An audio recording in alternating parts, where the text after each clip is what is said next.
Good flippin' morning, everybody. How you doing? This is a new episode of Top of the Tailgate to you and Top of the Tailgate to everybody this morning, especially Dolphins fans who are the only important fans. Good morning, everybody. It is 6:57, and you've got my voice because apparently somebody might have overslept. I don't know, but we will be waiting patiently for Ali to come in. And if he doesn't, you get me for an hour chopping it up with you. I have absolutely nothing to talk about right now because I am on the road, having just done the morning commute. And so I've got to look for some stuff to talk about. However, you will be joining me this morning on my morning travels, getting gas, all of that good stuff. Hit the like button, share this stream out. Make sure you're subscribed to the channel so that we can keep growing. Let's get over 10,000 before the idiots at YouTube figure out that we should be monetized again, because there's no reason we shouldn't be. So everybody, make sure you're subscribing, share it out, hit the notification bell so you know when we go live or when we're going to be late. Appreciate the few of you who have stuck around to wait for me. And I bid you good morning again. It is currently 76 degrees in rainy South Florida, and that's about where the high is going to be. 78 today. The rains are going to continue for the next day or two, and it looks like they will clear out for the game on Sunday versus the Raiders, which I'm not sure everybody cares about, wants to care about, is worried about. And then there are those who are just about worried about every game, no different than any other. As well we should be. But I think we got plenty of tools to take care of the Raiders this week. Game will be in Hard Rock. I will not be in attendance, but Ali, I believe, will be, as well as a few other people. Good morning, Mansa Chill. How you doing? We got the first one in chat today was Daniel Berry Sports Highlights. Get over and make sure you're checking his channel out. Appreciate you, Daniel. Dolphins #1 fan coming in behind him, 72 undefeated. Jay's still here. Yeah, 6 o'clock. It was supposed to be. But it happens, you know. Bunch of amateurs over here, you know what I mean? We just got, it is what it is. Adam Sadowski, how you doing, buddy? So, good morning, everybody. Let me look for some news to talk about. We all heard the news yesterday. Buffalo Bills firing offensive coordinator Ken Dorsey, former Miami Hurricane, uh, in favor, I believe, of their quarterbacks coach. And so we'll see if that changes anything for Buffalo's trajectory, which is currently down. How's it going, Larry L? Good morning to you. Uh, us old guys, we still get up pretty early in the morning, don't we? Lance McDonald, how you doing? Good morning to you too. Uh, I don't think I think that the problem is always with the players when it comes to underperformance. I mean, we look at the way the Buffalo offense is just diminished this year all across the board. Uh, Less running from Josh Allen, all of that, and they want to put that on the offensive coordinator. That's fine, but I just believe that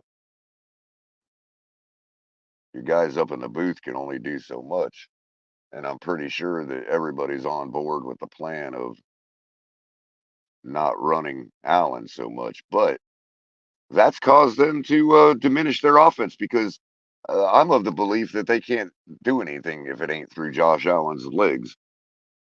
And as we all know, we all predict that's just not sustainable.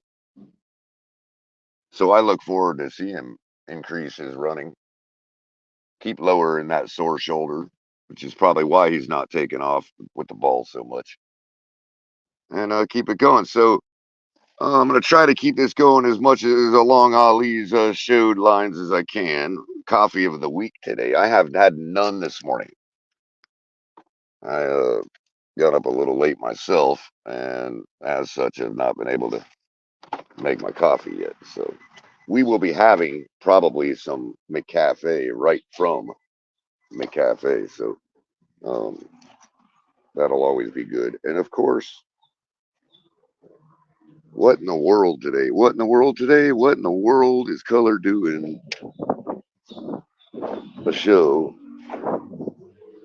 at the Wawa while he's pumping gas? I don't know. We'll find out.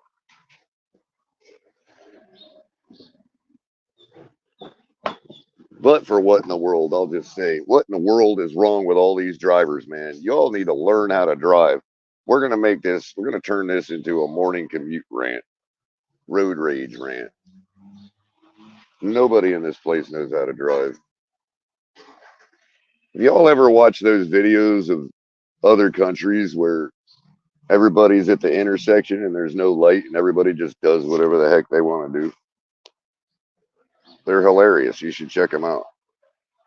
But yeah, we're just about one half step above that down here in South Florida. So I would encourage everybody to keep a safe distance, use your blinkers, and don't be stupid. You're going to get there. Make sure you arrive safely and wear your seatbelt. So let me see if I can pull up some news here. I got to try to multitask. Let's see about what in the world. Well, they're looking for a flood risk as heavy rains are expected in Florida. The flood risk still.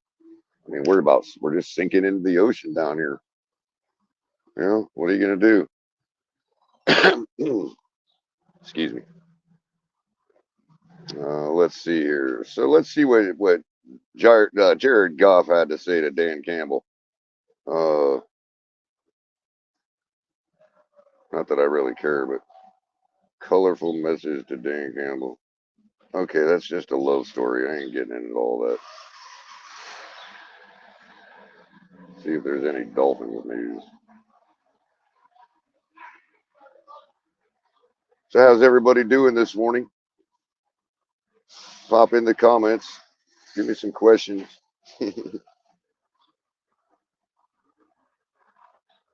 Yeah, it's pretty quiet. Consider, after the bye week, everybody spent all their talk and forgot that we have game week. So, being that the Raiders are such an inferior opponent, things are pretty quiet around here right now. This is really a bunch of stuff about how we can, start the second half of the season and all that kind of stuff. Oh, Hard Knocks. Hard Knocks should be firing up pretty soon. I think they probably already have some B-roll footage going on. And I don't know when, I didn't look up when on Max it's going to be available.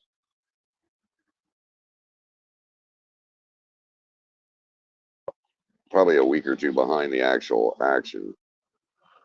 Did I cut out for a second? If not, it don't matter because wasn't important. But as I was saying, Hard Knocks starting up soon.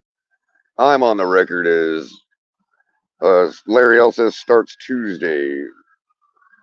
Oh, did you say January 1st? Oh, so okay, so they're not playing it during the season. They're just filming it during this period, but we're not going to see the results till January. Okay, so that'll give them plenty of time to uh, offset whatever drama's going on or storylines or all that. So yeah, um, but I just don't. Oh, he said okay, so November 21st. Oh, so you left out a one. All right, correction there, guys. November 21st. Thank you anyway, Larry. Um, Yeah, 6 days. Marinos go. Yep, yep. You guys got it. Yep. Thanks for the correction. So November 21st. So again, it's Hard Knocks. It's a distraction. I mean,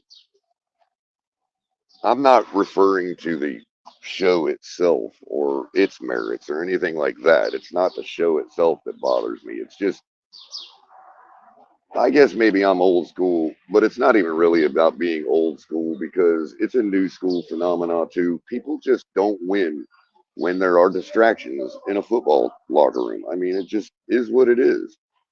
I've never known a team that had any level whatsoever of distraction that uh, that did anything beyond making it to the playoffs. I mean, it just is what it is. Are we going to be the first team in history to, not be affected by that level of distraction? I doubt it. It's just, I mean, the focus, we can't even deal with, you know, a bully in the locker room or other various things that have happened to us in the past few years. I'm not going to let it get me down. I'm not going to assume that we can't win or we're going to have problems because of it. But we have to keep in mind when we're sitting here, you know, on our couch in January wondering what happened, you know, let's not forget that there's a huge distraction in our locker room. And I'm not saying that's an excuse and it's not excusable. It's just, what are they supposed to do? You know? But I think that if anybody can set a new standard, it would be us. I think that's what we've been doing all year long for the past, since Mike McDaniel got here, we've been setting new standards of offense, new standards of ways to run your offense. Some of it good, some of it works out, some of it looks stupid and goofy, or gimmicky as some have called it. But I don't. Let's just focus on our thing, and if we can, I think what the NFL wants to capture and what HBO wants to capture is gold, the holy grail of reality TV, especially when it comes to football, is being there and catching fire in the locker room, embedded journalism during a real Super Bowl run.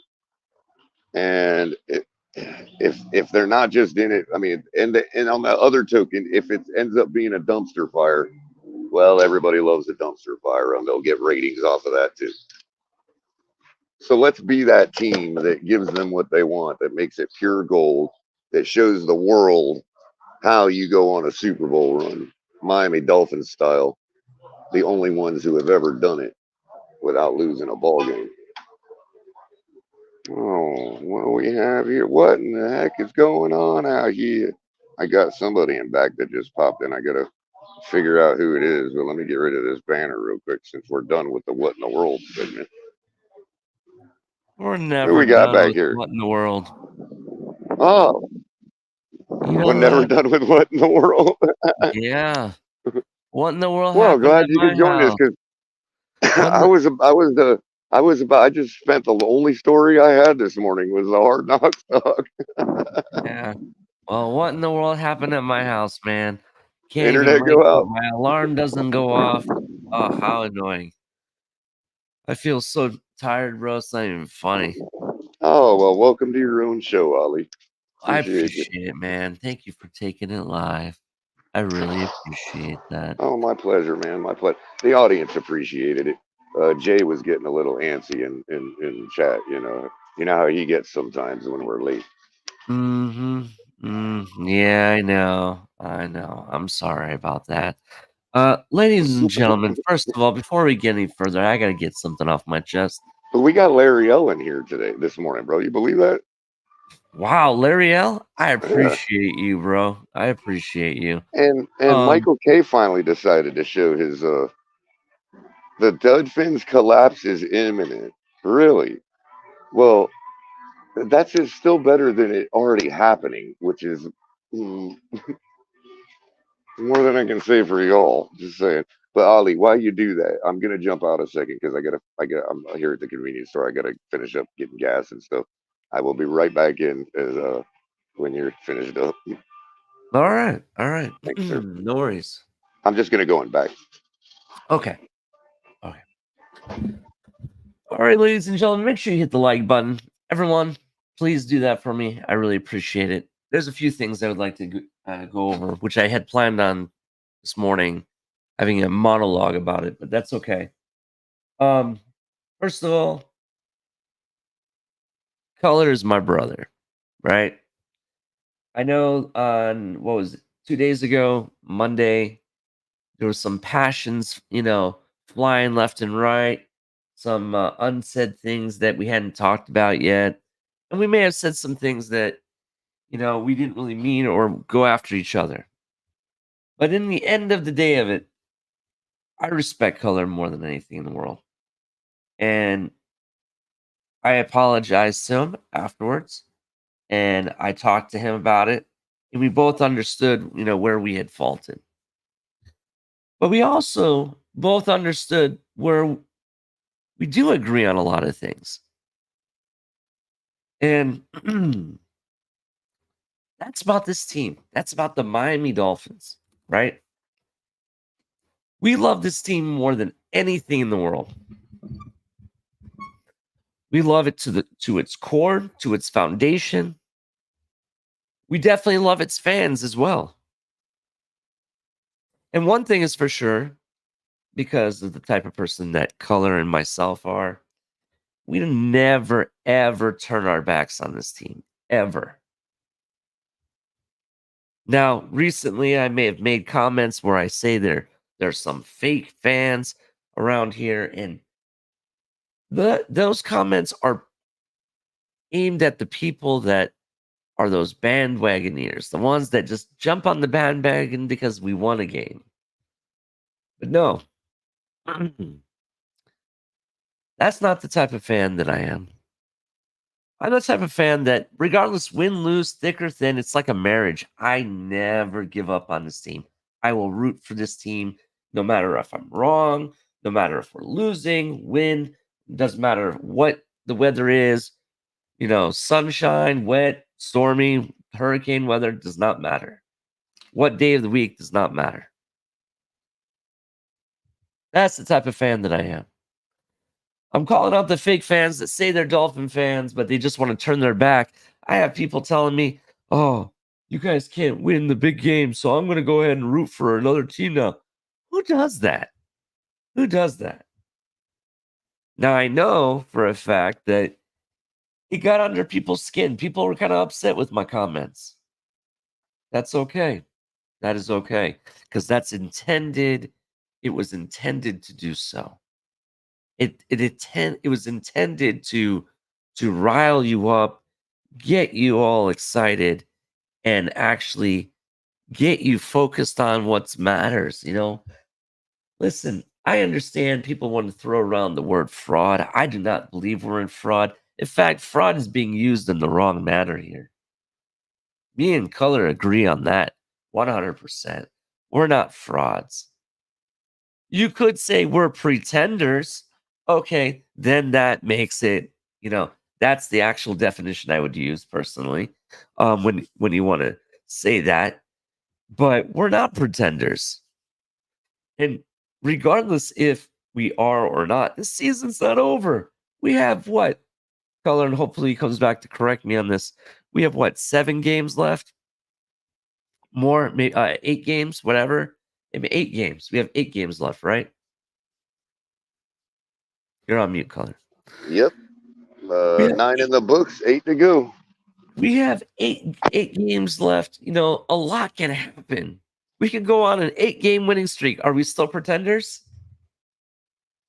We still have, in my opinion, 2 big games left because I don't know if we want to consider the Buffalo Bills a good team anymore, Color. Right, I don't right. know if Well, they fall under. I was actually going to comment on that and add to what you were saying, like as far as the proper use of the word uh fraud, and as opposed to pretender, and that's you're spot on with that because pretender literally means to operate under a false pretense or Mm, operate under a pretense. It doesn't have to be false. You could be pretending and then it end up being true.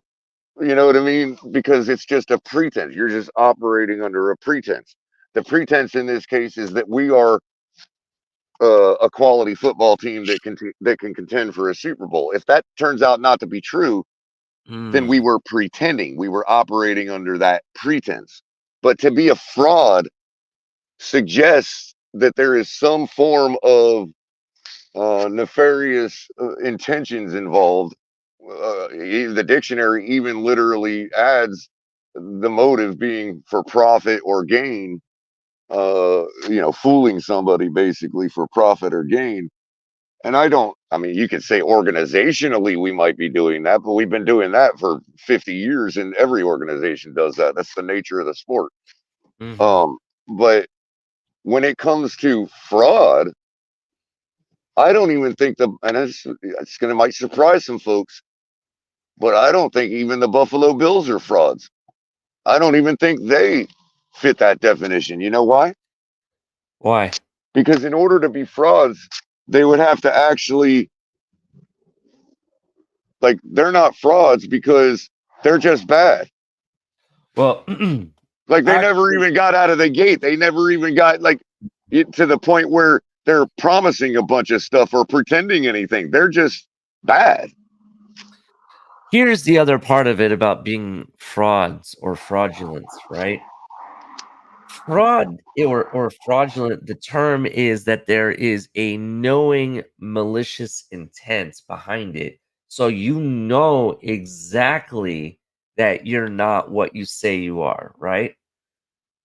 Just because you guys call the Miami Dolphins or whatever team it may be, doesn't matter. We'll say Buffalo Bills because they definitely are pretenders at this point. Well, that's what I meant. See, they weren't fooling me. I've been saying they're bad the entire season. I've been saying their collapse is coming this season the whole time. So to me, they're not.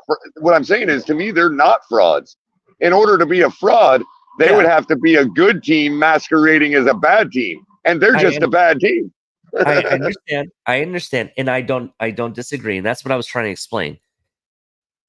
Until the season is over, that's when when anything can even be said. First of all, and second, the whole point is that they don't knowingly. How do I explain this, color?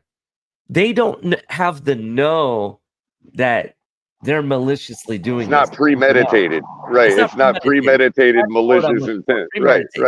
It's or not premeditated nefarity, Exactly. It's not premeditated, and besides, you guys want to base the whole season off of 2 games. Well, this is the reality. One of the games, everybody knows that we got screwed. It's not a joke. We actually did. You can go back and watch the take. I can watch the game over and over again. I have the NFL ticket. I watch it all the time. And 30 calls missed by an officiating group that shouldn't have been even officiating the game in the first place. Right?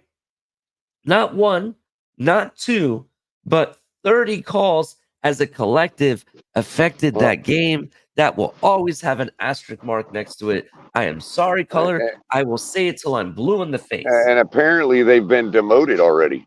Yeah. Because they showed up for the Hurricanes FSU game this week. Was it the same officiating group? Might as well be. Okay. Well, I don't know. Unless there's a new definition of what a safety is. That is the problem. I really encourage you, if you haven't watched, I know it's not your team, so you really don't care, but I encourage you to go watch that play and tell me that wasn't a safety, Ali. I will definitely check that out. I'll definitely check that out. But to finish this off, color, my point is that don't tell me that we're frauds. Don't tell me to turn my back on my own team. Don't tell me the season is over, because we always like to say that this season doesn't begin until the December push, and it's not December yet. I'm not tapping out. As the saying goes, the fat lady has not sung. It is not over until the last game is played of the regular season. Then maybe I'll consider that. But I still believe in this team, bro. I still believe that we're gonna make something special happen. Now you could call me a homer or whatever, but I've seen what they do on the field. We've seen the talent when it performed at its best, bro. When it execute, this team executes. There's no question about it. You know what I mean? We've seen it over and over again. And I'm just using this season as an example. Don't even get me started on some of the things that we saw last season. But Right. I'm going to go with the I mean, fact bro. that it's just this season because that's what people say that all that matters Well, this season. well, So that's what I'm choosing. if our stuff was nothing but if our whole gig was nothing but a gimmick, we Yeah. would have been blown out by now. It's just, I mean, let's be real. We would have been blown out by now. We would have dropped the game to a bad team, or we would have been blown out by now. We would have Yeah. been that exposed. But as far as I remember those games playing out that we lost, sure, we lost. And sure, they got their defenses get paid too and disrupted what we were doing. And it makes us look like fools. But Yeah. it's not as if we got blown out, which means that the stuff we do on offense did, in fact, clown them at some point through these games. It's Yeah. not as if we're and got blown out. So Actually, this first of all, notion that we get beat up or we get out physical or we get punched or this or that or the other, it's so weak. It's a lie. It's an outright so lie. let's You go up actually to any one of our 53 players and tell them they're soft. Go right ahead. The next person that says our team is soft, I encourage that person to go right into that locker room and announce it to our locker room. yeah. Well, I understand. I encourage See them how to try far this you get. too. See how far you get. There's an old, you know what, Ali? I'm sorry to drag it on, but there's an old video of a guy that used, this reporter that used to like really rail on the wrestlers a lot about it Mhm. being fake and this and that and the other. And you can there's actually footage of this interview where this guy's interviewing one of the wrestlers and the wrestler just cold clocks him with one of the hits that they slap each other with in the ring, like the fake punches, and it like Yeah. knocked the guy over and like knocked him out. You know what I mean? And it's like, tell me that's not real.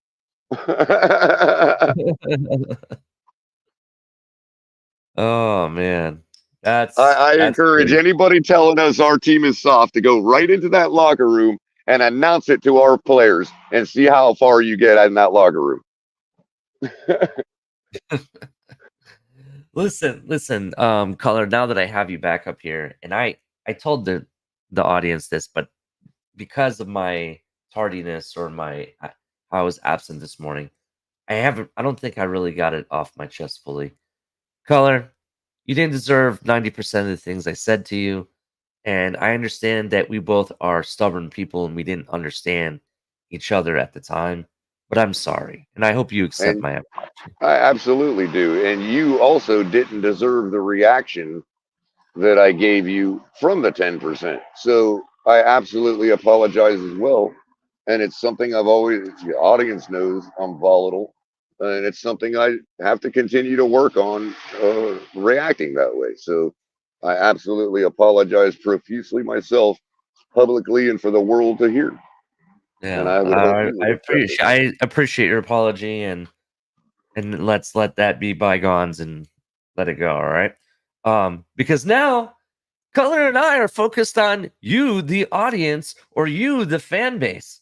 So, Miami Dolphin fans, are you going to turn your back on this team? Is this season already over? Or are you going to sit down and get for a wild ride because it just began? That's exactly what happened. And I'm sorry, because Michael K hasn't been around for several days now, doing who knows what. I'd like to address him Poor real quick. guy. I mean, you know what? Real quick before you do, Oh, I mean, poor uh, Michael K, man. He's been consistent. He hasn't been Pollyannish about his team. He saw no, he this has. coming. He did. He wasn't going to verbalize it, but he saw this coming, and he's At man least I enough to hope he admit did. that. I hope he did. But he's made some comments here that um he made some comments I'd like to address. First of all, comment number 1. Dorsey was the scapegoat and the pathetic Bills fans doesn't realize it. First of all, I think this is funny. Can't I think this disagree. I think this is funny He's a because he's a hurricane. I'm gonna always back a hurricane, bro. no. I think this is funny for one reason. It's always funny how Bills fans always try to find the scapegoat, right? But I think Dorsey had to go regardless, Mike, okay? Regardless of what the real issue is, Dorsey, I don't think really is all what it he's not all the flowers and sunshine that everybody thinks he is. And the reason for that, you look at it, you look at last year's debacle, this year's debacle. Since, in my opinion, Dayball was a better offensive coordinator than what Dorsey was. Just in my opinion, right? And I think it's funny how there always has to be a scapegoat. Last year, oh, it was Leslie Frazier or what, their defensive coordinator. It was Frazier. It was all him. It's his issue. Now we're gonna have this big bad defense because McDermott can call it. Well, that's great that McDermott can call it, but he hasn't called it. He lost against who? The Broncos. He lost against who? The New England Patriots.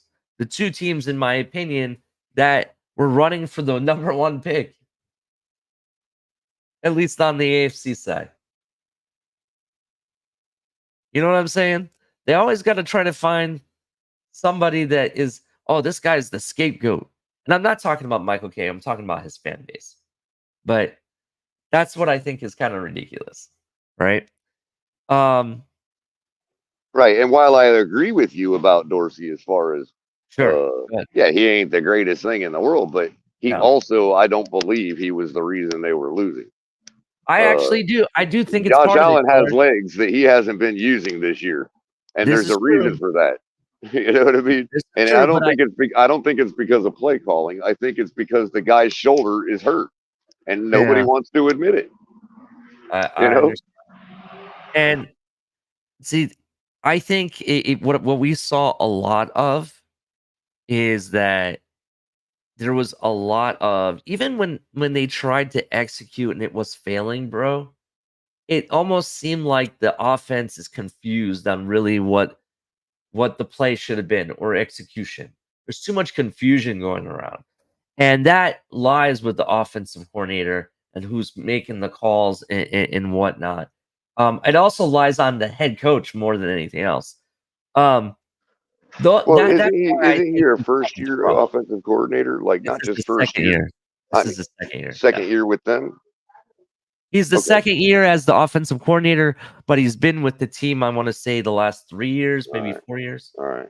Because So, I just think it's interesting how like yeah. So Wilson my will thing say is my thing is we'll need more years, but they just yeah. like jump ship on the guy already. You know what I mean? Yeah, I understand. So my thing is that I really feel he is part of the problem. He may not have been the main problem, but he's definitely part of it. We reported on this, and me and Lewis went over and over about how there's this issue between Stephon Diggs and Josh Allen, and it came out that Stephon Diggs was not happy with the offensive scheme or the direction the offense was going in. Right? He wasn't happy with it. Um, and I didn't think that it had to do with, the amount of throws that get thrown to him or, the position they're putting him to get open.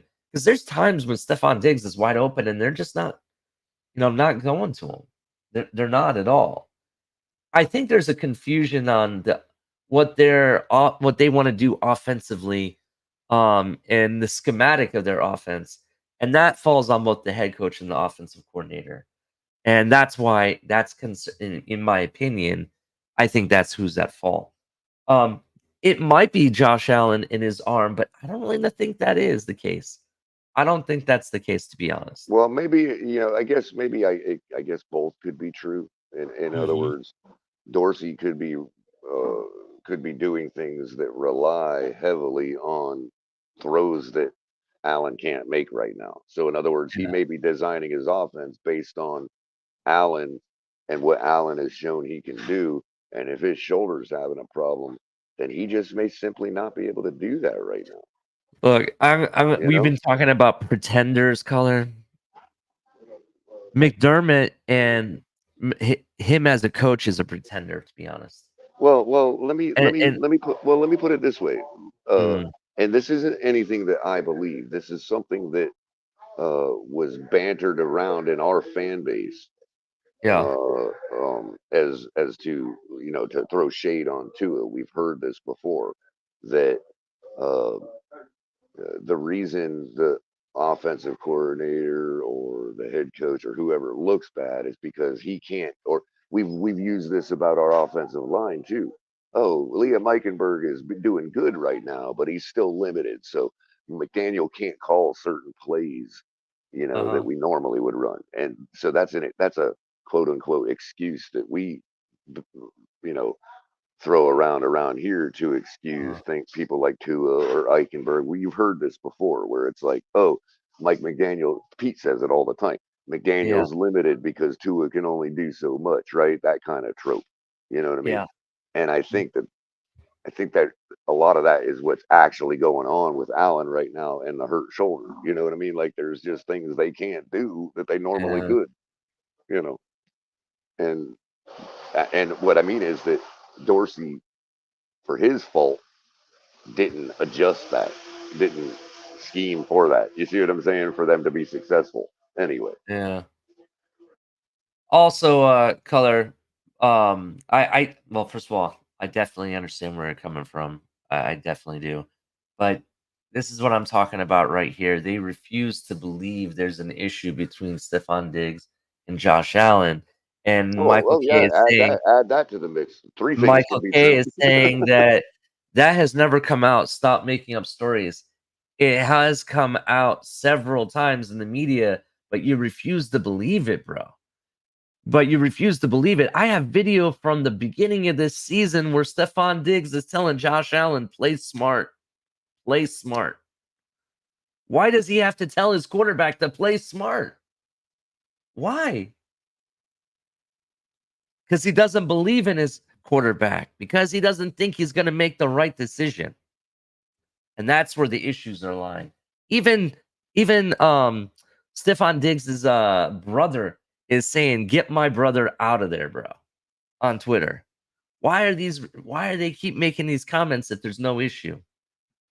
Why do you really mean to tell me that Stephen A. Smith, who's a respectable person when it comes to being who he is in this industry, right? Not saying you have to agree with him, not to say that you have to like him, but he's built a following and built it off of proper how do I put it? How he analyzes games and teams and players and whatnot. Do you really think that he's gonna report some shit that he didn't verify whatsoever? Do you think he's gonna make that type of rookie mistake? No, he probably was spot on, but the other people in the party that he's reported on don't want that information out there. So they make it out like it's fake. People and organizations alike do this all the time. They don't want their laundry spilled all over the street. They cover it up and say, "Oh, I don't know what you're talking about. That didn't happen." Just because your team says it didn't happen, just because certain players say it didn't happen, doesn't mean it didn't happen. That's to finish the first thing I wanted to call Michael K out for. The Like second I love, thing, I love how he's like, with Ali, with all due respect, you're an idiot. Like yeah, my, well, it's like Michael K. Just because you put with all due respect in front of everything doesn't mean you can say whatever you want. yeah, whatever, doesn't matter. These are my opinions. I don't really care. Because It I'm just not giving. reminded me of a movie scene. It's from a movie scene. I don't know what the movie is, but the guy's like, just because you put with all due respect in front of everything doesn't make you mean you can say whatever you want. Was that Rodney Dangerfield? It's a newer movie. I want to say it's a Will Ferrell movie, but I don't know. Oh, I okay. just Never heard the mind. clip Never on the mind. radio one I time. was trying to see who said that. But the other thing I want to call Michael K out for is, didn't you get blown out by the Bills? Yeah, we did. That doesn't mean your team is good. doesn't mean that your team is elite. That doesn't mean anything. We may have just had a Uh, bad game. yeah, Oh, in addition, not to I'll answer mention, that. hold on, Go hold ahead. on, hold on. Not to mention all of the injuries that had already plagued us for that game.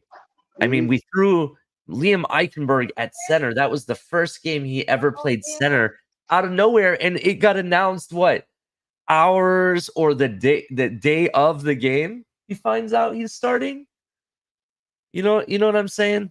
So there was a Mhm. lot of circumstances that happened that allowed us to get blown out. And if you actually go back and watch that game in the beginning, we were scoring touchdown for touchdown. You scored, we have our running back scored. You scored again, our rookie running back scored again. You know what I mean? So the game wasn't necessarily out of hand at that point. Became out of hand later on in the game. But it is what it is, right? I don't care. It's just a bad game we had. But that doesn't mean that your team is real, bro. It doesn't mean that. You Right, haven't and proven it. I'll answer that the way that Michael K himself would answer us if we would have won that game. What would he have said? Take a guess, Ali, as to what Michael K would have said if we won that game. Well, just like in Bill's fashion, he would found some scapegoat or, yeah, Uh, whatever. it was our Super Bowl. Yeah, We spent our congratulations. wad. Right, That's we what he'll spent our say. wad, and that was our Super Bowl. Well, it Yeah. looks like you all spent your wad, and you know what?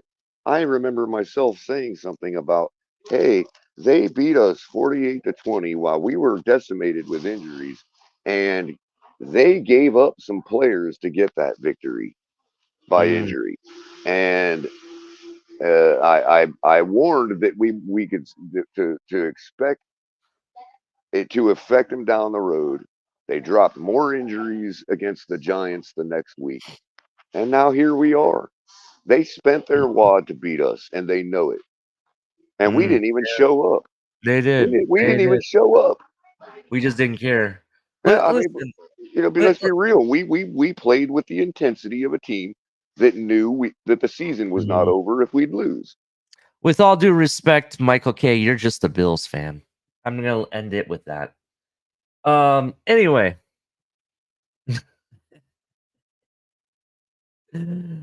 Anyway, color. I don't. We don't even need to go back and forth to talk about this. Listen, Miami Dolphins won the bye week. Not even funny. We won the bye week. The Bills are in the mud. The Jets never took off. Right. That's the reality. But let's focus on our own The team right now. Patriots betrayed their nation. Mm. All great Patriots took its tumble before it really took off. So Yeah, maybe it's their time to tumble. the Bills got hunted. The Jets didn't even take off, and the Patriots committed treason. Oh man. Yeah, that's true. That is definitely true. All right, color. Let's talk about some Dolphins updated IR trackers. Alan Poupar put this out 13 hours ago. Did you talk about it yet? No, I haven't. I have only gotten to the Hard Knocks discussion. I gotcha. I didn't get to cause for cleats either, I didn't even have one set up yet. but Usually I do that I pre-show. did get the coffee of the week, which today is purchased right from McDonald's McCafe Mm. Mm. in store version. Interesting. Oh, my coffee of the week, which I didn't get to brew yet, is my Cafe Grande. I love that stuff. It's a Puerto Rican coffee. You can get it off of Amazon, Walmart. It's pretty good stuff. It's a meat. They have different flavors too, so it just depends what flavors. By the way, do you remember that company that it was like that military based coffee company that we talked about way back when? Black What are they? Rifle. Yes, Black Rifle, right? Did you see their Halloween line? They made No, a line of Halloween style coffees, and the boxes were really decorated into like Halloween stuff. It was pretty dope. I meant to get one, just to try it. but I didn't know if you saw that at all. No, I missed it. Yeah. Miss Fins, good morning, Miss Fins. Good Michael morning, K. Miss I mean, Fins. I like Michael to K. see you. I like to see you. I was Definitely. about to make a huge mistake, but I won't. What Crazy were you gonna Dolphin, do? how you doing this morning, Mr. Paul? Yeah, Mr. Falk. I hope you're feeling better. I understand you were under the weather the hmm other day. I hope you're feeling better. So Willie let's talk. Molina coming around. Been a while, Willie. How you doing? Yeah, we got some big changes coming to the Pigeons tailgate. I'd like El Capitan to talk more about a lot of that stuff just so we can make sure we're all on the same page. But do expect big changes in the wind. Some big stuff coming around the corner. That's right. And YouTube ain't invited. Yeah.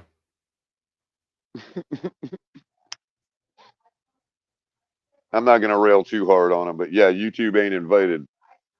Miss Fins is saying, look at her beginning comments.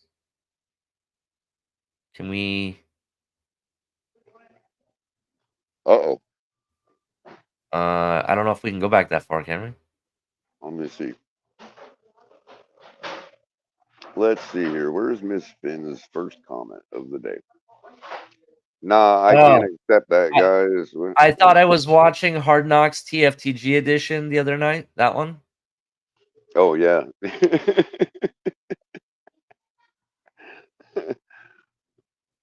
Oh man. Now Hard Miss hard Fins is knocks tailgate. asking. Miss Fins asked, "Am I hearing Taylor Swift?" Question mark. You might. I'm in a McDonald's right now. You might be hearing it. God, that's color. That's so funny. You know what I could do? And you know I love you, bro. You know I love you. And um, you know how some of the thumbnails, it's just with that one picture. I tend to put it in do funny stuff with it. You know what Oh I'm yeah, talking yeah, about? I know which one you're talking about. I could With put your face. my horrible face for radio. I could put your face on Taylor Swift and make a thumbnail. Oh man. Oh my god. No, maybe I'll do it to myself. I don't know. I thought it's funny though. It's all funny. It's all fun stuff. Have Kelsey proposing to me? Yeah, family always fights. All the TFTG act like real brothers. I'm glad there's love. Listen, there's definitely love. And you know what? Passion sometimes gets the best of you. And that's one reason I do love Color is because he's very passionate about this team. I'm very passionate about this team.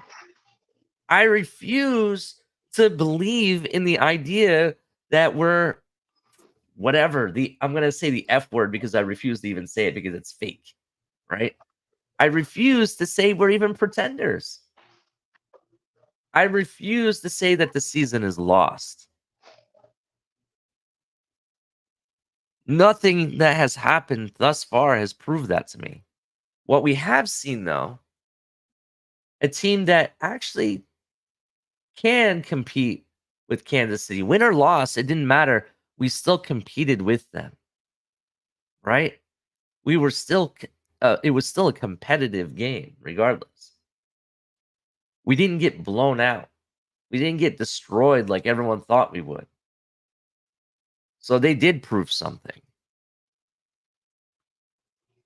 And And why is it we can't say that without being accused of taking a moral victory? There ain't no moral victory here. no, We no, that's shouldn't no have more. to. We shouldn't have to say these types of things to a bunch of people that have no idea what they're looking at when they watch a game to tell me that we haven't been playing competitive against these teams. But color, I'm sorry. that flies into the whole aspect of why I said there's a bunch of fake fans around here, Why should right? exactly? But why should we be made to say things to take moral Mhm. victories? You know what I Mm. mean? Nobody's taking a Because moral victory. I'm challenging the idea that we're frauds because we play those teams competitively. And yes, we didn't get mm, the win. So no, it's not a moral victory. yeah, But I I don't understand. I think we should be able to say that without being accused of taking a moral victory. Yeah, I understand this. But here's my point though. Mhm. the reason I keep saying that there's fake fans around here is because I have fans that have told me I need to go find another team to root for this year, right? Who does that, bro? If you're a real Dolphin fan, do you really do that? I don't do that. Especially when we haven't even played a full season. You haven't even played 2/3 of the season. You know what I mean? And that being said, when we talk about moral victories, we're not talking to the Buffalo Bills fans. We're not talking to the AFC East fans. We're not talking to the NFL fans. We're strictly talking amongst NFL. I'm sorry, amongst Miami Dolphin fans. That's who we're talking to, right? Because if you look at it, that game, the defense, regardless of what the score was, the defense played a hell of a game to continuously give a shot to your offense over and over again, right? The defense, in my opinion, didn't lose that game at all, right? I'm already gonna say I already said it once. I've said it all last week. It doesn't matter. That fumble by Tyreek is what really lost us the game. Because even if that fumble didn't happen, but the 2-1 still did, we still didn't lose the game at that point.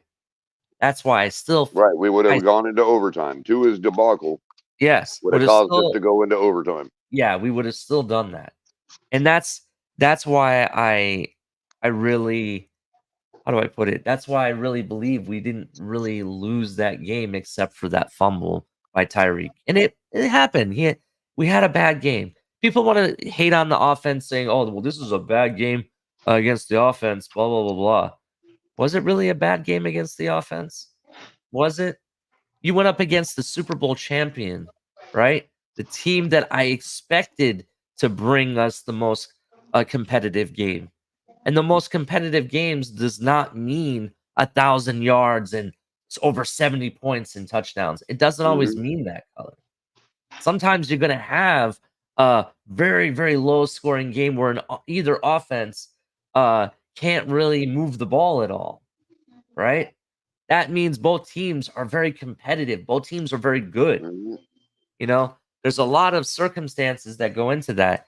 And that's who I'm talking to, the real Miami Dolphin fans, the guys like Mr. Hawk, who's here even when he's sick, right?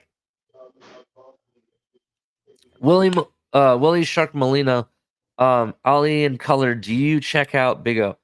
Sometimes watch his stuff. I don't watch his stuff I, on the regular basis. I So if don't he said simply anything because this week, I don't know. I yeah, don't know what he said, so I don't know. I'm not out of the loop.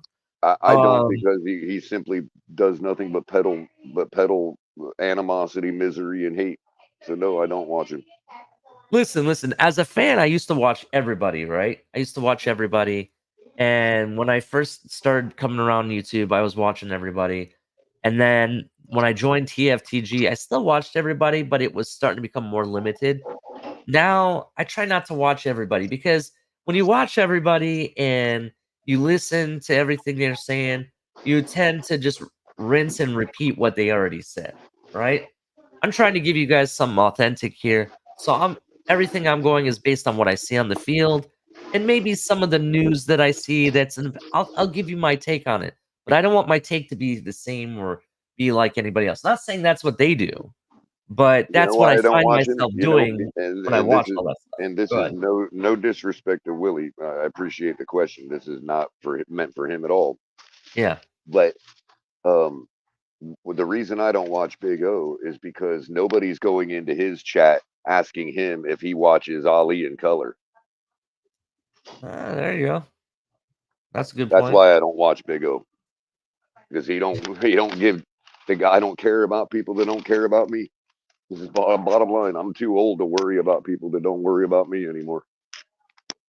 You know, I don't mean to be sounding selfish, but that's just the way it is, man. You know, the guy, you know, when I watch his show, I'm not in a good mood when I stop watching it. So you know what I mean? It's like putting medicine to your body that hurts you, even though your doctor tells you you got to keep doing it. It's like, no, I'm sorry, you're still a human being, and I'm not going to put something in my body that's hurting me. You know, but different story for a different day. But real quick, what I find it one of the things I find laughable is the fact that you remember the Uh, discussion before the Kansas City game all week, right? The must-win debate. Remember that? yeah. And you remember how staunchly I was telling people, while subjectively for our own purposes as fans and what we want to see, it is a must-win. But for the purposes of the season, by far not even close to a must-win. And one of the Mm-hmm. things that when I was telling people, because obviously throughout the season, I tried to evaluate games in a way to say how we're going to win, not why we're going to lose. You know what I mean? Like I can tell you why we would lose, but that's Yeah. senseless in the middle of the season. It's pointless. I'm going to tell you how we can win. And so while I was doing that last week, one of the arguments that was made to me when I was, as some people like to say, predicting a win, these types that come in, the Mr. Negatives or the Pete's of the world that say, oh, all you want to do is be a homer and predict a win every time, right? This and that and the other, right? When I'm giving good logical reasons as to why we have a shot to win. And one of those logical reasons that I gave was because Kansas City's offense has been seriously diminished this year. They're only scoring 23, 24 points a game, 25 points a game, Yeah. which is way down. Okay. And they've been horrible on offense. Their defense has been carrying them. And that's when I said all that, people literally said, well, Color, they got a really good defense. Blah, blah, blah. And ultimately, that's why they won. Yeah. So now fast forward to this week, where everybody said, no, no, no, that's Patrick Mahomes. No, their offense is still their offense. Travis Kelsey, all of that. And now that we've lost to them and our defense had a stellar performance holding them to 14 points and very minimal amount of offense. We say, hey, what a great performance by our defense. Let's hang our hats on that, right? No, because you got Dolphin fans out there now turning around and saying, oh, Kansas City's offense is nothing like it used to be. It's terrible. Oh, so our defense can't be credited at all because we played a bad offense, but yet we're being faulted as frauds for not beating a good team. Well, doesn't a good team have a good offense? That's true. Oh, it's because they're a Super Bowl champion from last year that we needed to beat them to prove something, right? Not because they're doing good and playing good this year. No, not because of that. So our defense holds the Super Bowl champion offense to 14 points, and we can't even take credit for that because you want people to now who were arguing with me about last week about their offense being terrible and them not being them being pretenders, okay? And now everybody wants to say, yeah, their offense was pretenders because we want to throw shade on our defense's performance. I find that laughable. I think it's hilarious and it's tragic. Mm-hmm. Yeah. I definitely hear you. I agree, Color. It's amazing how everybody is on board now. Oh yeah, Kansas City's offense is terrible because how dare us praise our defense? I know. How dare us? Oh man. Let's talk about our. how dare we go against the narrative that we're pretenders? How dare we claim that we competed with the Kansas City Chiefs and the reigning Super Bowl champions? How dare we do that? It's because their offense is bad this year, Yeah, how dare we? which was the very reason I gave as to why we could beat them last week when everybody told me I was full of shit. Excuse my language. Mm. How dare you, Color? So are we all in agreement now as a fan base that Kansas City's offense is junk this year? Are we all in agreement finally on that? Mm. Jay, I'm not ignoring you. I saw your comment about Tua missing a wide open Cedric Wilson. I do understand that. Please understand that what I was referencing is if you took away the Tyreek Hill fumble and let's say we scored on that drive because we were driving at that point, um, even with a Tua fumble in that fourth quarter and missing that wide open, it would have ended in going to overtime. That was my argument. My argument was the fact it's just like when Color and when we talk about the 70-point game against the Broncos, and Color makes the argument that if you take away this many points, who wins the game? We still win. Well, if you take away that fumble because we were driving and let's say we scored on that drive as we should have, right? That game is tied up and it's 14 Right, 14, right. And not if all the 21 and 14. if all the pessimists want me to give them some points this morning, I can do that. The difference, Jay, is we would have lost in overtime.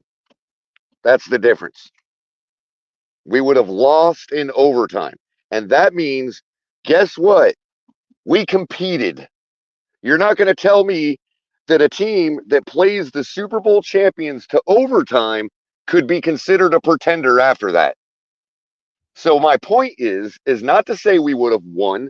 It's to say we would have lost in overtime. And that is completely a different look on Monday morning than it was losing 21-14.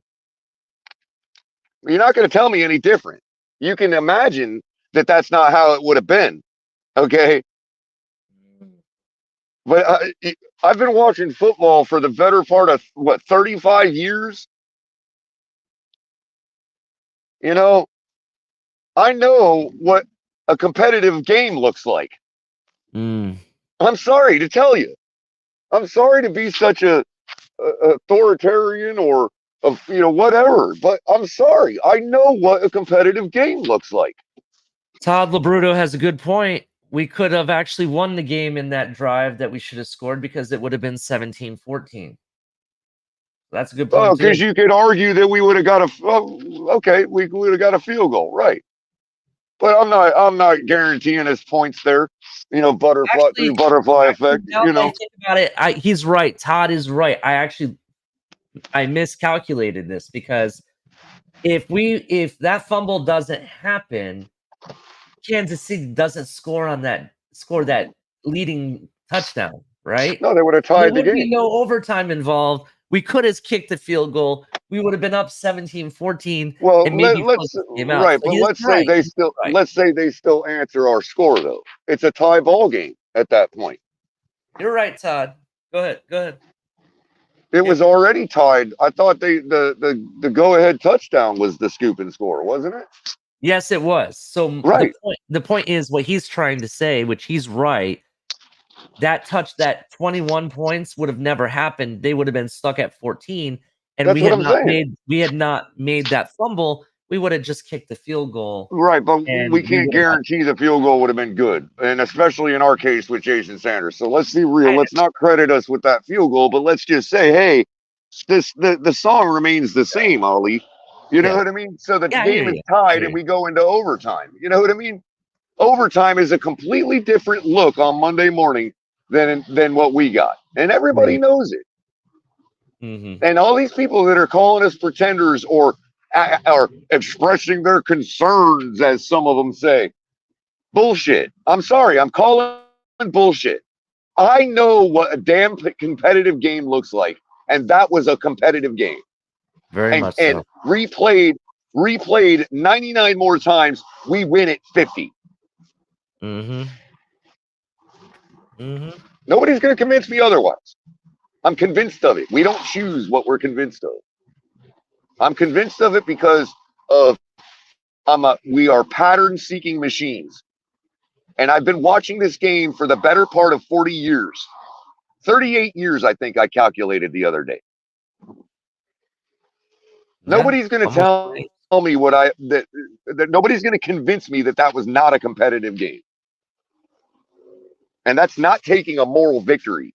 That's stating fact to a bunch of people that have to waller in misery because we lost to the Super Bowl champions and because they don't believe in our future. Yep. And they want, fine, tell me you don't believe. I've admitted that. I don't believe in Tua.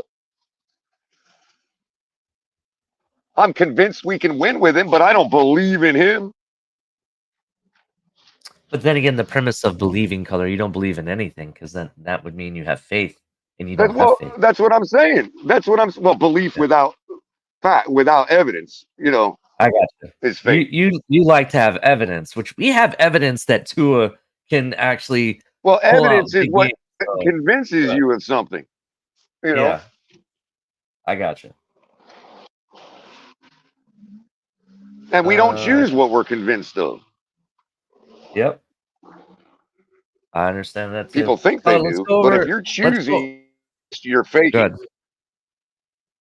This is true.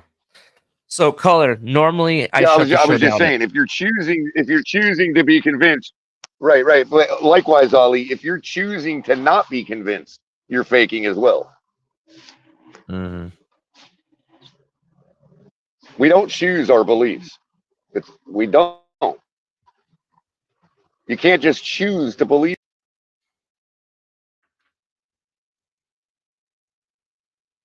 We lost color. Uh-oh. All right, ladies and gentlemen. You can't choose to believe in your well, I'm not sure how he was going to end that, but you know where color was going. Let's keep the show going. Um, I have about 15 minutes. If color comes back, maybe he'll take the show to the 2 hour mark. And actually, here he comes right now. Are you back with us, color? Hello. Damn, AT&T's like you don't choose to be connected either, color. That's funny. That's funny. Color, listen, we have to do some housekeeping real quick because it's 8:03 now. I usually close the show down at 8 o'clock. I was late, but I do have to go to work. So I want to read this article, right? If you want to take the show another half an hour talking about what I'm about to talk about or whatever you want to, that's up to you. What do you want to do? I'm still on the road right now. My hands are kind of full to shut it down afterwards, so I'll probably need you to end it. All right. Well, this will be a short episode then. But let's talk about this article real quick. This is by Alan Poupard. The Miami Dolphins got back one of their players Tuesday, and they activated wide receiver, Colors wide receiver, River Craycraft, and running back Devon Achan might follow sooner than later. And it's right when we need them, right as we head into the December push color. Right when we need them. The flip side, though, is that the team is about to run out of opportunities to bring back players from injured reserve within the 2023 season. Achan became the sixth player in the Dolphins have designated to return, too short of the limit of 8 moves. A player can be brought back twice, but each move counts as one. That will leave the Dolphins with 2 moves with 8 weeks left in the 2023 regular season. Besides Achan, the Dolphins have 3 players on injured reserve eligible to return this season: wide receiver Eric Izukama, running back Chris Brooks, and guard Isaiah Wynn. The players who previously were designated to return off IR and ultimately were activated were Robert Jones, running back Jeff Wilson Jr., cornerback Jalen Ramsey, and tackle Teron Armstead. Based on the rules dictating a player be forced to miss 4 games when put on IR, Izukama has been eligible to return to practice for a couple of weeks. Brooks will be eligible next week ahead of the Black Friday game against the New York Jets, and finally win the following week ahead of the game against the Washington Commanders on December 3rd. The Dolphins, no doubt, will be judicious when it comes to the remaining moves to give themselves as much flexibility as possible down the stretch. For those wondering about cornerback Nick Needham, who was activated off the reserve pup a few weeks ago, didn't count against the 8 moves limit, as that rule applies only to IR and NFL.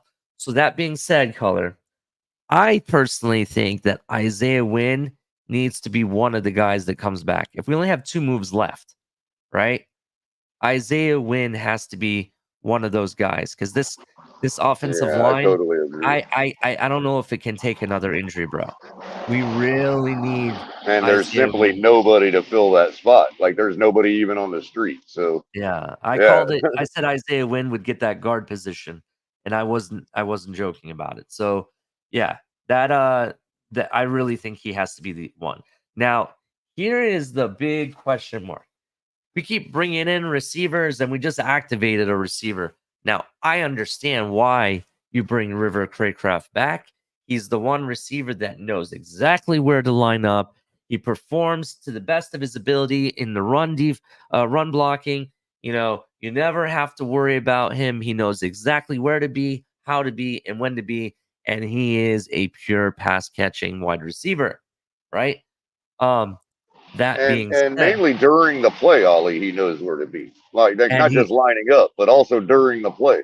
Yes, and he quickly knows how to build rapport and chemistry with your star quarterback, as he did last season, as he did in the beginning of this season. This guy is the guy that everybody overlooks, and he ends up getting those touchdowns that we saw in some of the games earlier on. Now, that being said, because I truly believe that he was definitely on his way of being wide receiver number 3. Even Tyreek Hill told you he was the guy, as he was the first wide receiver he drafted part of his wide receiver team in the offseason. And he explained why, which pretty much predicated everything I just said, right? By the way, I just want to point out that what you're talking about, how people overlook him and all that, Yeah. mainly defenses overlook him. Yeah, that's what I'm And talking. I'm That's going what to I'm be honest with you. I don't mean to be controversial here. This is more of a joke, but I think it's because he's white. And I'm telling you, as a white guy who played wide receiver, not in the like the You're doing your rubato to irigato that. voice. Okay, how about now? Is it better now? Better Yes, it now? is better now. Go ahead. Better now. Is Go it ahead. better? But okay, so even in the backyard with friends and all that, I was always wide open, and they would always take advantage of it because nobody would assume that I could catch or run or anything in the neighborhood because I'm a little white kid. You know what I mean? So I was always wide open, and like I think that is for the Caucasian wide receivers of the world. I think that's our superpower. That's our Mm, superpower. We get ignored, we get overlooked, man, and we're always wide yeah. open. And when you get a guy like Wes Welker or Julian Edelman or Craycraft who can catch the ball, you got a good piece. You know what I mean? Yeah, I understand what you're saying. Personally, for me though, coming from a person that doesn't see color, to give an example, I feel that it's primarily because of their build, bro.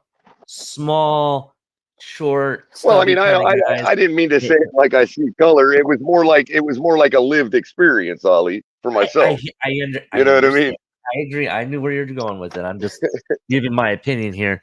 Not that I I'm not think. complaining about it. I'm not like Christian Mhm. McCaffrey. I'm not complaining about it. I'm just saying Oh it's yeah, a yeah, lived yeah, yeah. experience. You know what I understand. I mean? What I'm trying to say is that all those guys you mentioned, Edelman, Wes Welker, River Craycraft, even a Braxton Berrios, it's these small hmm jitterbug guys that Hunter Renfro. you don't think they're gonna do anything, but they know how to get wide open somehow and actually catch the ball, and they are That's all right, efficient. because That's people what makes ignore us them good. Yeah. because they all ignore us on the field, bro.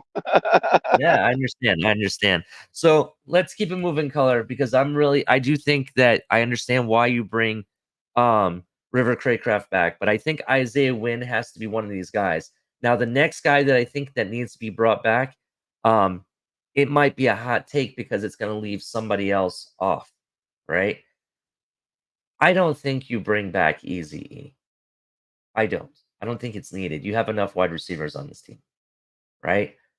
I think you go ahead and you bring back Chris Brooks. Not having Brooks on this team, you can see that there's a big downfall at running back. There's Morstead, Achan, and then it falls to Chris Brooks.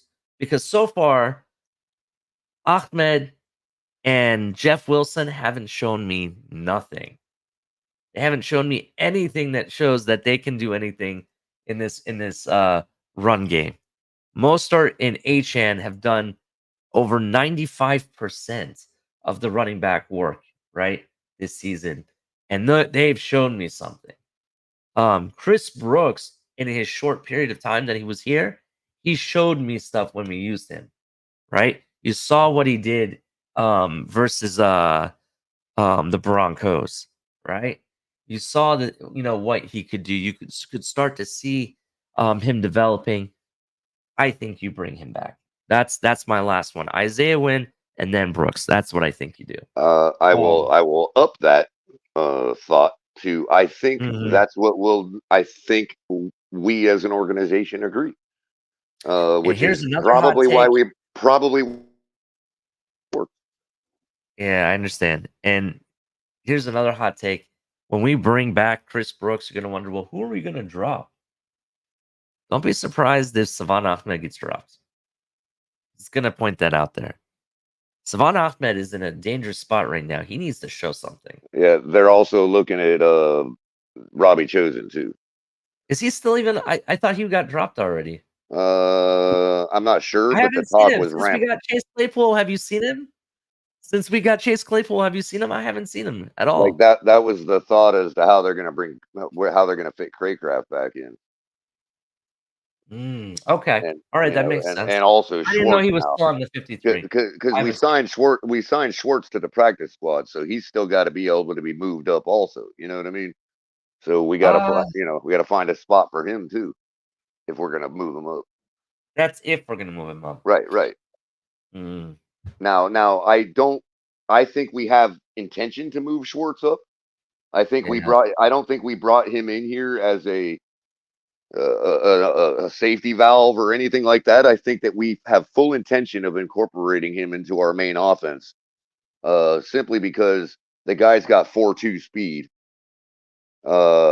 He can provide relief for Tyreek Hill, and I know this sounds like, oh, he's going to share the ball, and that's not what I mean, Mm-hmm. because Tyreek's still on his mission to get 2,000 yards, but Tyreek being the guy is in a soccer match every single game, and that's got to be a point in the game where we see he gets pulled out sometimes. I've seen him even be pulled out on third down on crucial third downs, and it's Yeah. like, oh, wait a minute, because he's gassed, bro. You know what I mean? You can be a phenomenal athlete, but you're still going to get gassed.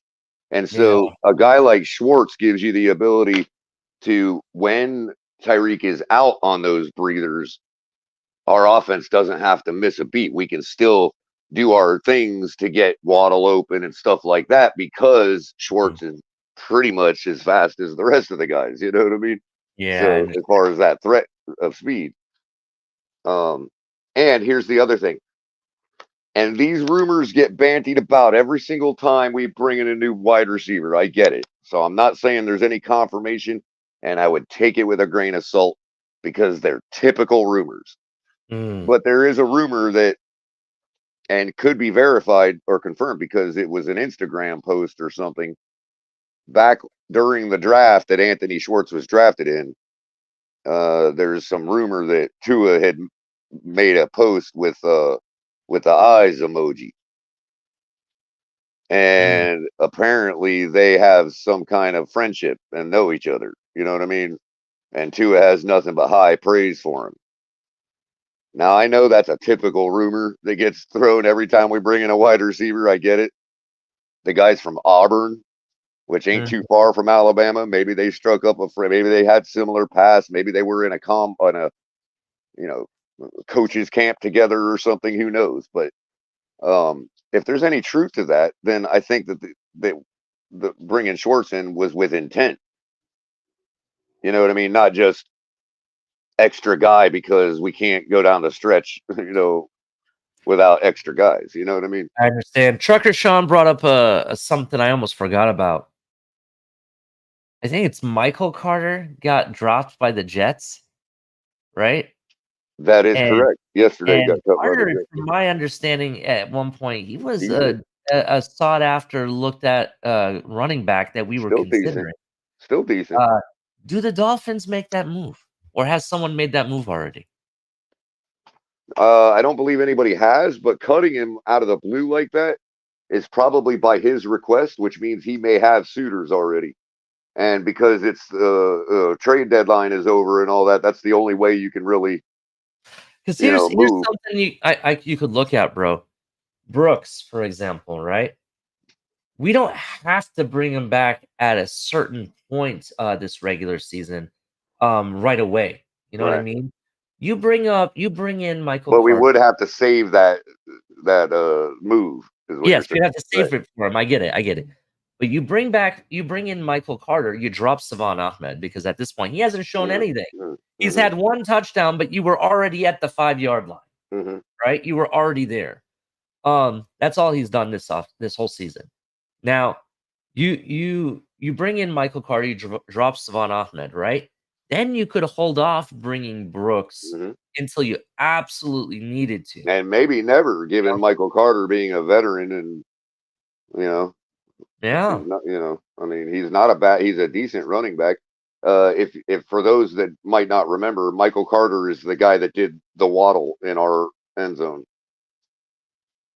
or Mm, not in our end zone, in theirs. But yeah, he's the guy that mocked Jalen Waddle with his touchdown celebration. yeah, but that's somebody I would So he's already used to doing the waddle. He's a shoe in. Um, I would consider bringing him in, because I think that, what's the word I'm looking for it? I think he would fit this running back room. In addition, I think he's cheap enough that we could definitely consider keeping him. In fact, he's right up our alley when it comes to numbers in his contract, bro. The guy's Right. only played what? He's still is this his rookie contract? Who's Is it? that? Yeah, this is his rookie. Who? Michael Carter? Maybe not. Hold on, maybe not. You saying Michael Carter? Yeah, this is Michael Carter's. He's still on his Yeah, rookie I think it contract, is. bro. Yeah, I think it is. I Yeah, think it is. he's Yeah. so cheap, bro. This is so cheap. And Go, young.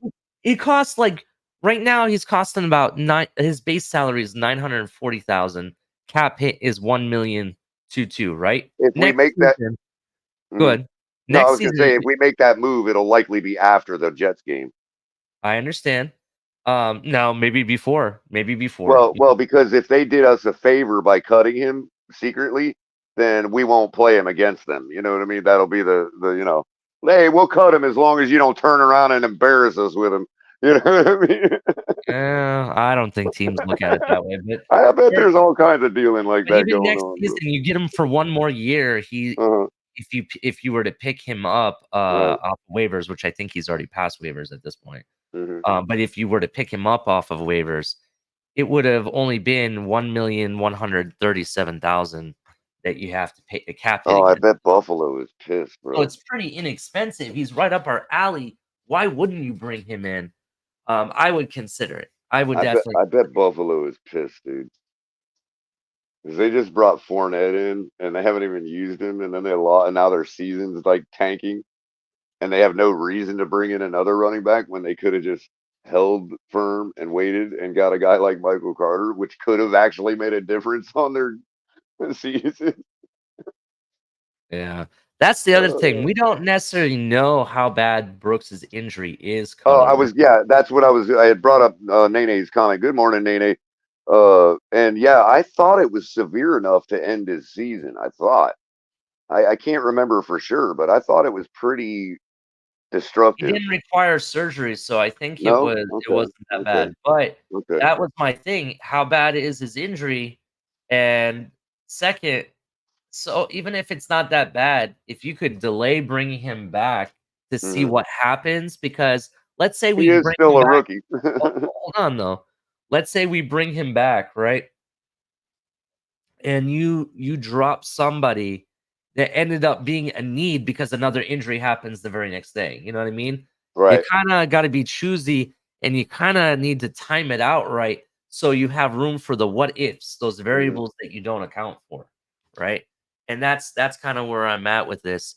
But bringing in Michael Carter delays you having to use that spot right away, and it also, in my opinion, upgrades the running back room, just in my Mhm. opinion, Mhm. because your next guy up the totem pole, which would be Svan Ahmed, isn't showing you anything. He hasn't shown anything. Yeah, yeah. I mean, even sight Oh, unseen, Ollie. If it was a fantasy, if this was fantasy football talk, and somebody said, uh, Carter for Ahmed, and they just threw that in the chat, I wouldn't even think twice. Michael Carter, it wouldn't even be it'd be an afterthought.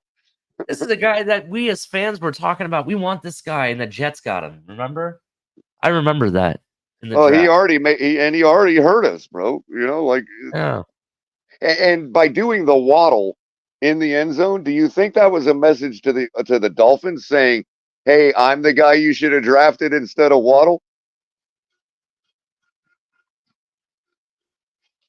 You know?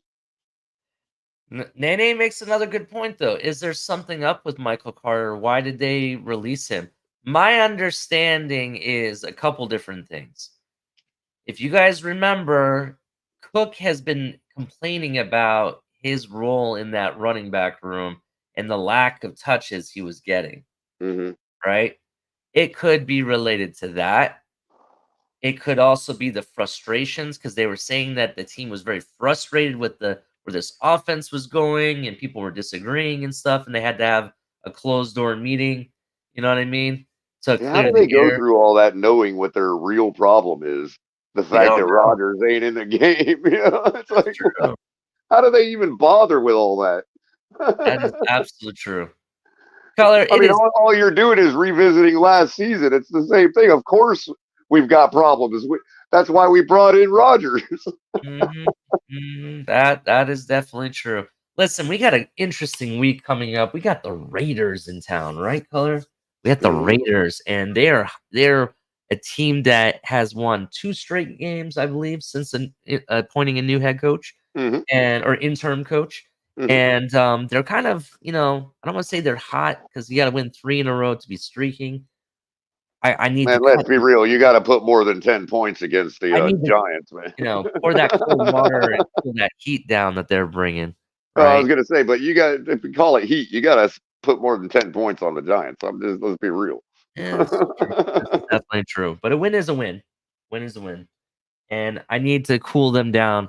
I want my team to take care of business. No, don't mess around. Yeah, no Just doubt. And this score up and the this points like real fast. First half, go mhm. on, the marathon of scoring And this touchdowns and call it. continues the discussion we were just starting that we went off the rails on the other night. I Mhm. wasn't disagreeing with your premise at all. I Yeah. absolutely understand the need to take every game seriously, bro. You know what I mean? I Yeah. just didn't think that we were still at that in that paradigm for us of talking that, given what happened before the Denver game and Mhm. all of that talk and how Mhm. that got smashed. Like, I personally don't believe, okay, let me say it this way. I am convinced currently that we are not, I mean, every team can be trapped. I get it, but I don't think the trap is in play for us right this year. I just don't think we're that team. Mm. And I'm not saying we can't be trapped, obviously, but it all ramped up. Same with Denver. And people can play revisionist history all they want, but there were smart money experts telling people to take the 6.5 points for Denver because there was no way that Sean Payton and Wilson wouldn't turn things around and get things right on the Miami Dolphins. Even if they would have still lost, nobody expected them to lose by more than 6.5 points. Yeah. Nobody. Yeah. And because they were literally expected to get right on us because Mhm. of history, because of the fact that everybody gets right on the Dolphins. Isn't that what we say as fans? Isn't that what we're jaded by? The fact that Mhm. everybody gets right on us. And all that talk was going on before the Broncos game, and we go out there and put 70 points on them. Now I This is know true. that I'm not trying to invoke the 70 points as if that's realistic. What I'm saying is it certainly ain't no 6.5 points. Yeah. I Yeah. mean, how do you tell people to take 6.5 and then say, oh, that's a fluke that the other team put 70 on that team? Sorry, it's not a fluke. It's a fluke that the number is a fluke, but the performance is not a fluke. Yeah, I understand. So, Color, because we only got 3 minutes of time, and I have to go unless you're gonna continue for the last half hour if you're gonna Oh do. man, you know me, I'm in that ramble mood. I'm gonna have to probably fire up a show later today, man, and just Please do, talk please do, about some please stuff. do, because I would love to see what you have to say.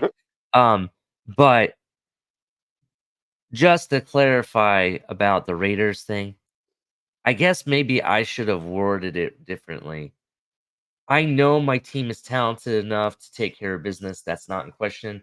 And I know they will, but this is what I want them to do. So I'm telling you from my perspective what I want hmm my team to hmm do. I want them what you to, expect? yeah, I Absolutely. expect them to take care of business.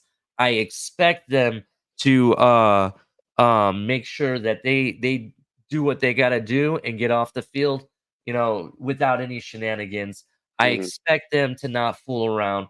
You are going into the December push.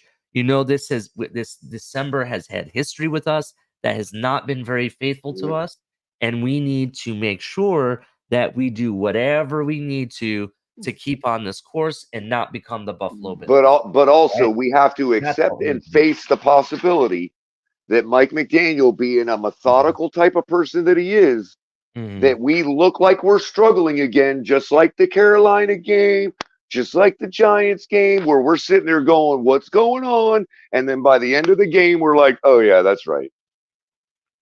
Yep. And be prepared for that. And Mhm. people are going to fault us for that. And I just don't think that not saying it's purposeful. I'm just thinking that Mike McDaniel is much more a methodical person, that when it comes to these games, he's not like, oh, we got to step on the guy. He is literally not thinking about what we want to see. And I think that's why people are so frustrated. Yeah, I hear you. He I hear you. doesn't care about all that. He wants to get things right for down the road. And if that means we got to we'll try to install some stuff to the middle of the season against bad opponents, and that stuff doesn't work out and makes us look bad, and we got to throttle back up to get the win, that's how you win. That's how good teams' seasons roll out. Otherwise, if the Chiefs played the way they did against the Eagles in the Super Bowl, they Mhm, would have shut everybody out the entire season and they would have gone undefeated. mhm, mhm. Teams just don't do that. You Yeah, can't, I got you. you All know. right, Keller. Well, Anyway, thank you, man. Fins up, everybody. Make sure you guys hit the like button. We really appreciate it. This show was cut short a little bit. I was late to the party. I'm sorry. That was my fault. Slept in. My alarm didn't go off. shame on I you. know. Shame on me, right? So we're gonna come back Boo, get it muck. strong tomorrow. We're gonna definitely put in a show scheduled tomorrow, and I will be back up here strong 6 a.m. I'll see everybody until then. But until The then, funny thing is, Ali, I texted you at about 6:30, telling you I'm almost there. I thought the show was already going on. bro, I just you next time just call me. Even if it's 5 minutes before 6, Well, call me. Make yeah, sure. I did call you this time, and I was like, so when it was about 6:45. I'm dropping my mom off at the hospital. And I looked down at the phone, and I'm like, oh my god. And there's Jay and everybody. Jay's like, it was supposed to be 6 o'clock, and then somebody else is like, well, it's 6 o'clock Central Time. All right. Well, So I I'm fired it up sorry. right All as right. I was at the gas station pumping. I fired it up. Yeah, that's funny. That's funny. All right, man. Well, everyone, make sure you hit like, subscribe. We appreciate all of you. Everyone that showed up. I see CB83 in there. Yeah, we're doing shows and all. Everything's all good and glory. All right. But anyway, we appreciate everybody here and fins up. We'll see you tomorrow morning.